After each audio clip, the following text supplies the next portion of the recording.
been a while since I've made a video, I guess, but the thing is, I've already looked at most of the older games I had a burning desire to cover, and I haven't really had the energy or motivation to dive into something new, or at least new to me. In fact, I've mostly spent the last few months being re-addicted to games I'd already played extensively, including Path of Exile, League of Legends, and Satisfactory. And while the last of those may make it into a video someday, I haven't played anything lately that inspires me to pick up my pen or my keyboard and get writing. What I have been doing, however, is watching a bunch of list videos on YouTube. I know not everyone is a fan of the format, but for my money they can be both entertaining and thought-provoking. Certainly I found a lot of my thoughts were being provoked, as I considered what I personally would put on the various lists I came across.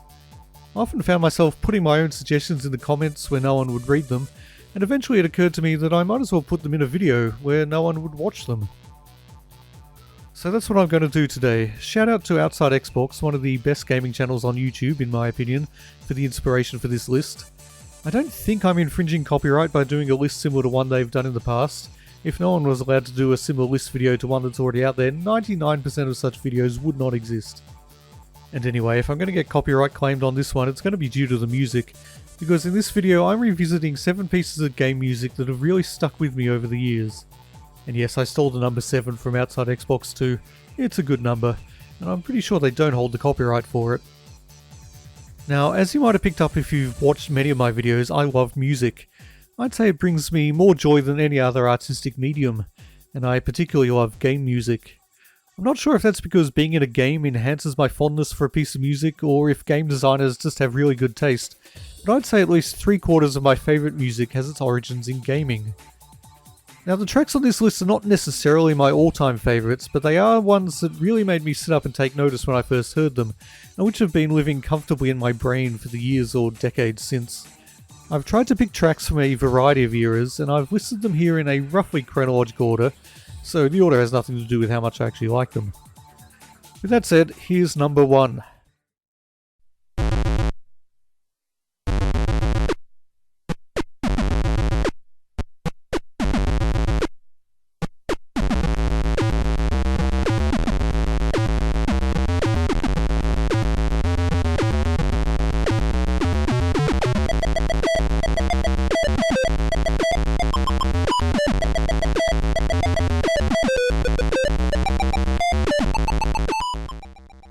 Zak McKracken was, I think, the first game I ever actually owned. It's a LucasArts point-and-click adventure game from the golden age of point-and-clicks, and I loved it, despite the fact I also found it completely baffling. I think I've already told the story about my mother putting an ad in the local paper asking for someone to help us through a tricky bit we got stuck on. An unthinkable move in the age of the internet, but it worked. Several different versions of Zak McKracken were released in the years after it was first published, with improved VGA graphics and the ability to make use of fancy new sound cards, but I was stuck on the most basic of basic versions. My PC at the time barely earned the title of computer, being as it was not much more than a calculator with a big monitor. I had to make do with 4-color CGA graphics, and as for the sound, well, you know how these days when you turn a computer on it sometimes lets out a little beep to let you know everything's okay? Back then, that beeper was all I had. Music, sound effects, every audio component of a game was produced by a speaker only capable of a single simple sine wave. And yet somehow, some genius at LucasArts managed to wrangle from this most basic of musical tools a theme tune that truly rocks, and it's this version that I honestly still prefer. I have vivid memories of just letting it play while I hammered the keys on my computer keyboard, rocking out and pretending I was producing this epic tune myself.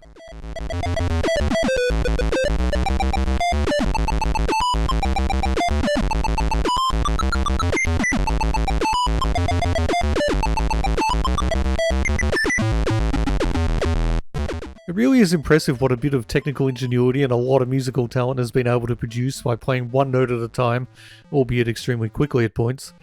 Listen to how the melody, rhythm and harmony all work around themselves here.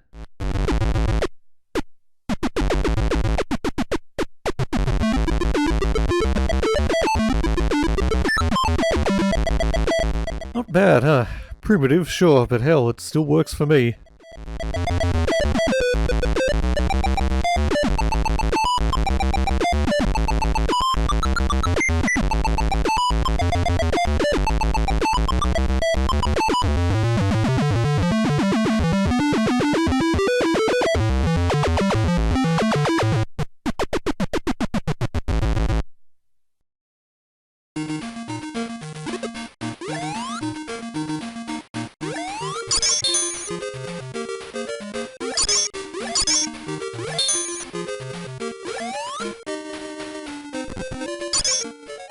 And here's a tune from the first console game I ever owned.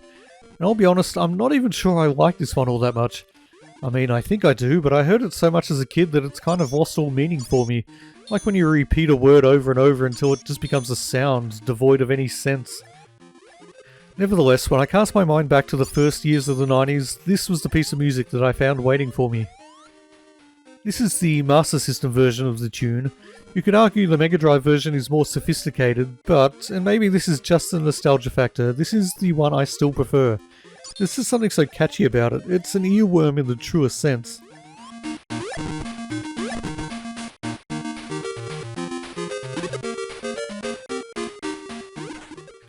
For me, it was also an introduction to a new type of game music.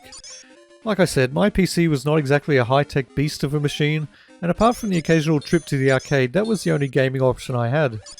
And while the intro theme to Zack McCracken may have been awesome, that was the exception rather than the rule.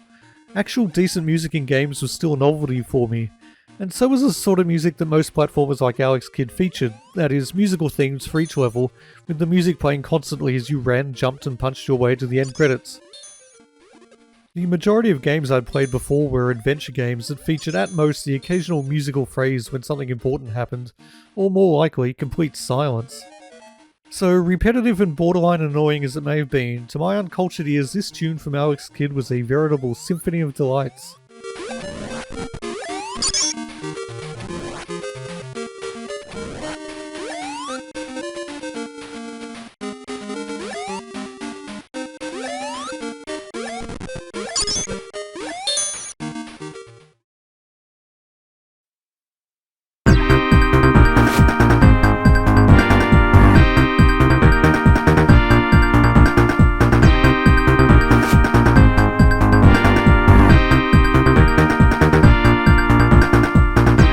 There is so much Mega Drive music I could have picked to be on this list.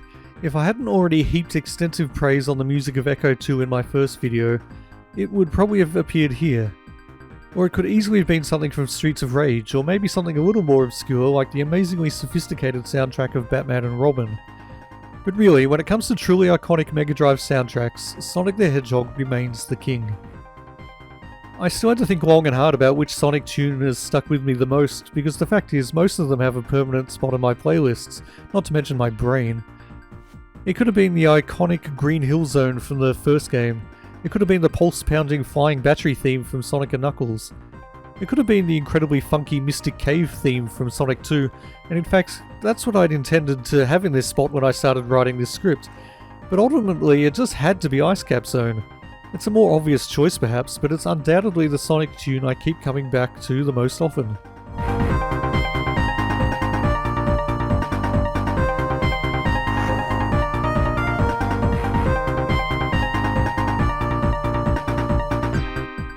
Supposedly composed by Michael Jackson, the similarities to Smooth Criminal are unmissable. Personally, I consider that to be a good thing. A lot of Sonic music has the structure of a pop song and the same catchy earworminess of the best of the top 40, and I think this tune exemplifies those elements. This was really one of the few 16-bit tunes that, if you added lyrics, I could have easily imagined hearing on the radio, back when radio was a thing. It also exemplifies a new feature which Sonic 3 brought to its music, which was to add variations for the second act.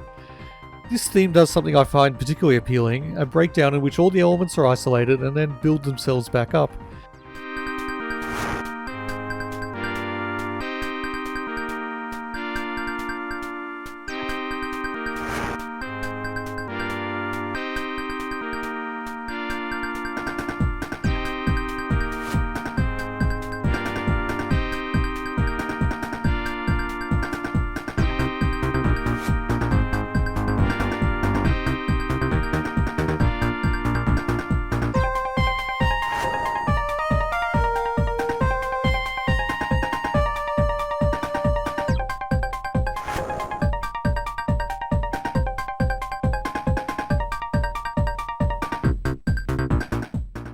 I was just starting to appreciate the construction of music as an art form when I first heard this, and I just loved it.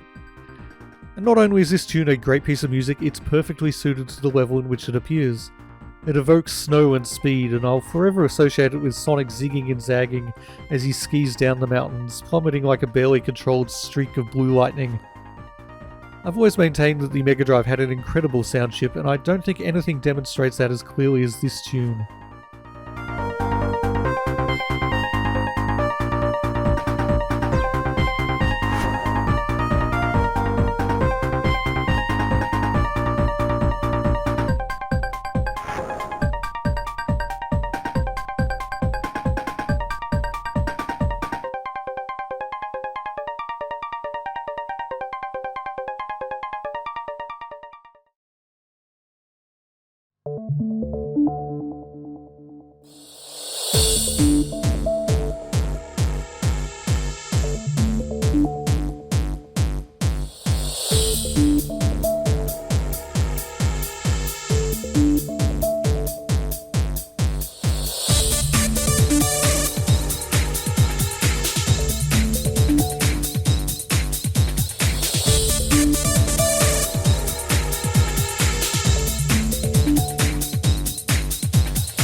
There have been many generational shifts in gaming.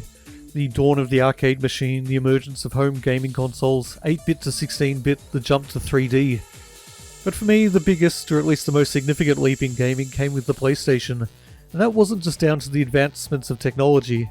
It seemed like this was the moment when games stopped being just for kids, not that that was ever really true, and the world of gaming reached maturity. Coincidentally, I was also reaching maturity at that time.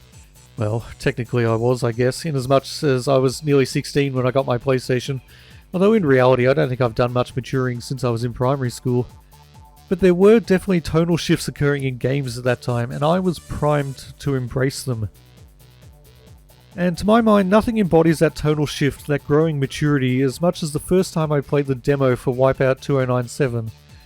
The game was amazing. I hadn't played the first Wipeout, and I was blown away by the style and the sense of speed.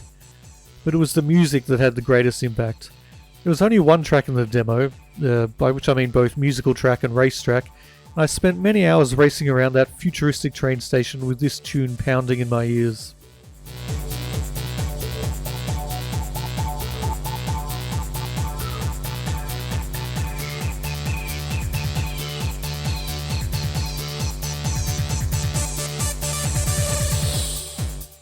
It wasn't the first electronica track I'd ever heard, but I think it was the first one that just completely revelled in artificial synthetic sounds, the sort of thing that no acoustic instrument could ever approximate.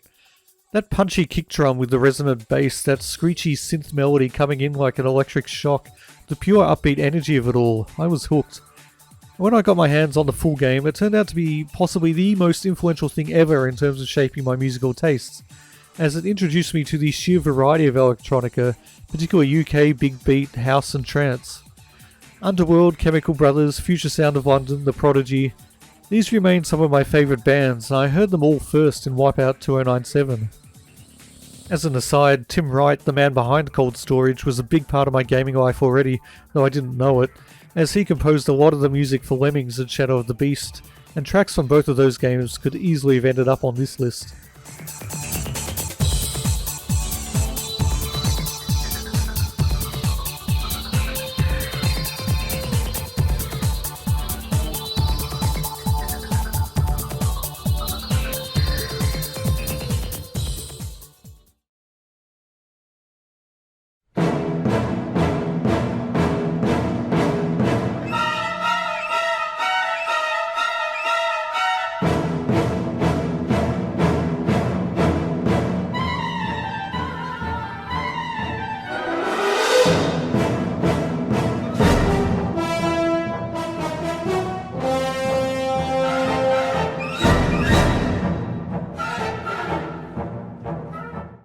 Okay, anyone who's watched many of my videos might have been surprised that this list doesn't 100% consist of music from Final Fantasy.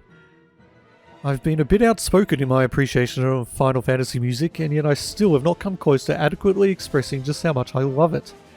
But here, today, I've exercised a little restraint, and so I'm just including the one Final Fantasy track. Final Fantasy VII was the first Final Fantasy I played, and for my money, this is the most iconic track from it.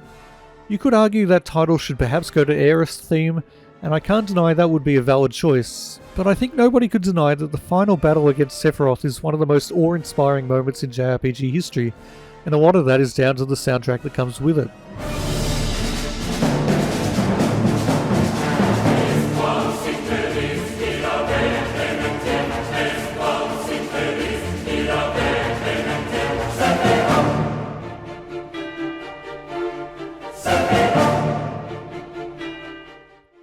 Actually though, it's not the in-game version of that track I'm including on this list. This is the orchestrated version from the very first Distant Worlds series of concerts. Nowadays it's common to hear orchestral versions of game music all the time, plus of course so much game music now is orchestral to begin with. But that wasn't always the case, and while this wasn't the first time game music had made the transition from synthesized sounds to full-blooded strings and woodwinds, it was the first one I was really aware of. And hearing it in this form really gave me a new appreciation of the amazing work Nobuo Uematsu had done with Final Fantasy VII, as all the elements that make the orchestral version amazing were already present in the original version. They'd just been rendered in a less memory-intensive MIDI form. Plus that amazing choir, of course, but the vocals work even better with a crowd of real musicians and real instruments behind them.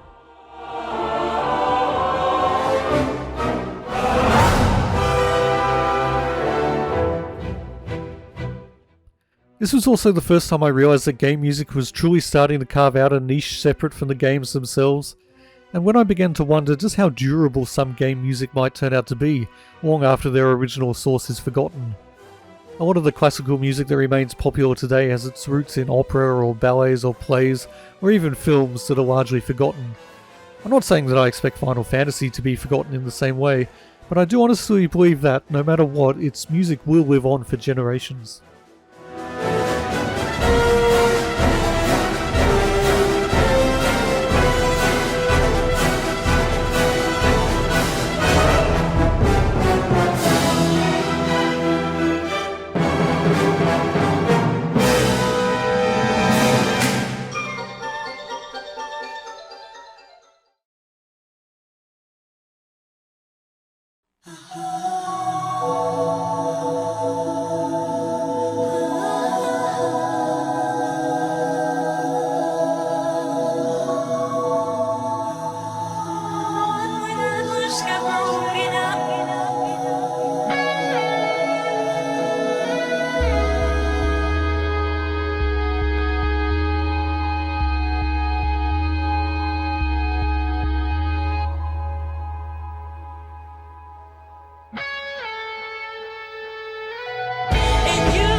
In some ways, I love Kingdom Hearts almost as much as I love Final Fantasy. In other ways, I kind of don't get it. The lore is so complex, and like The Wire, all the pieces matter. I've played all the main Kingdom Hearts games, and the series does at least make an effort to catch you up on the stuff that happens in the spin-offs, but to be totally honest, I still don't really understand everything that's going on. But it is absolutely possible to love Kingdom Hearts while still being baffled about the specifics of Organization 13 and the precise origins of Ansem and Xehanort and all the other characters with an X in their name. You can love it as a Disney fan, although I personally am not one of them, but I do love it just for the vibe of the thing. Some of the narrative twists and nuances may be beyond me, but what isn't beyond me are the simple themes of friendship, adventure, and the exhilarating but melancholy knowledge that childhood is fleeting and everyone needs to grow up, but growing up doesn't have to mean letting go. And nowhere are these themes more eloquently stated than in this piece of music and the animated sequence that accompanies it in the intro to Kingdom Hearts 2. In fact, more than any other entry on this list, this tune is inextricably linked in my mind with the visual element that came along with it.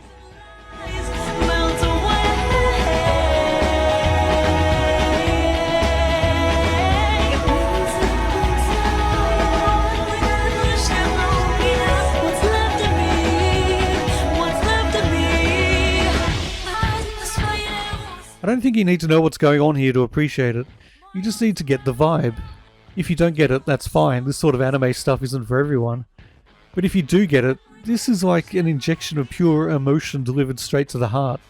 And I do mean that. There's a lot of game music that gets me emotional, most of it from Final Fantasy, but there is nothing that can bring tears to my eyes quicker than the opening notes of this tune.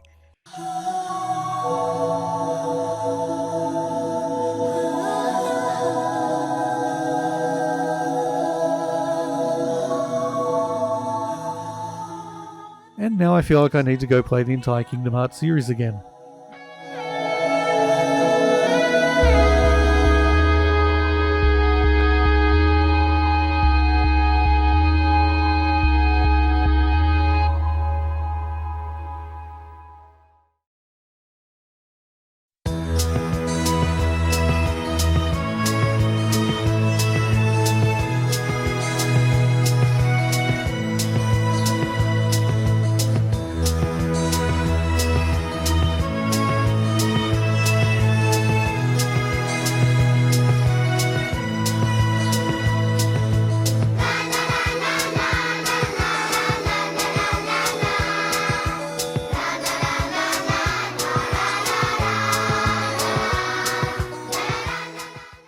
I love the Katamari Damacy series.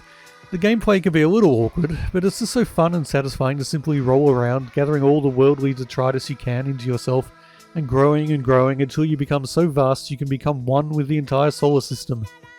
The tone of the game is so joyful, and the theme of togetherness is surprisingly profound, even if there's a slightly sinister undertone when you consider the fact that, really, the game revolves around gathering up not just inanimate objects, but kidnapping people and animals as well, and then hurling them into space where they explode to form a new star or whatever. But I maintain it's a happy explosion, and that Katamari Damacy is purely and simply a happy game. And this, I think, may be the happiest song I've ever heard.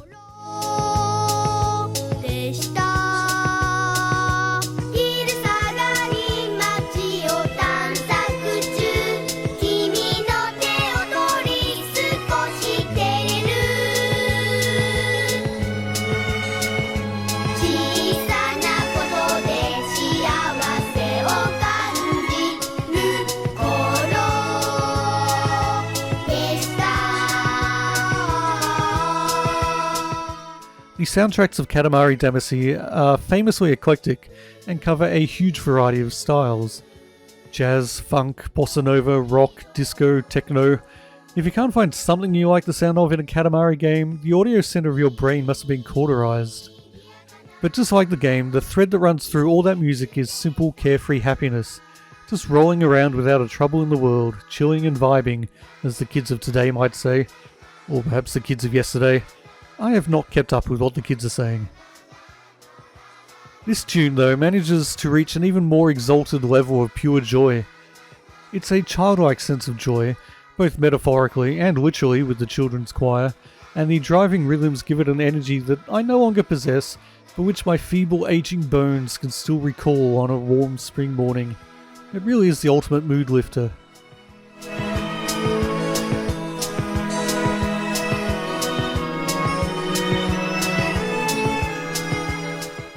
Well, thanks for watching and listening.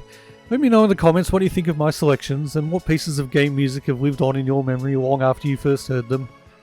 Once you've done that though, get off my lawn.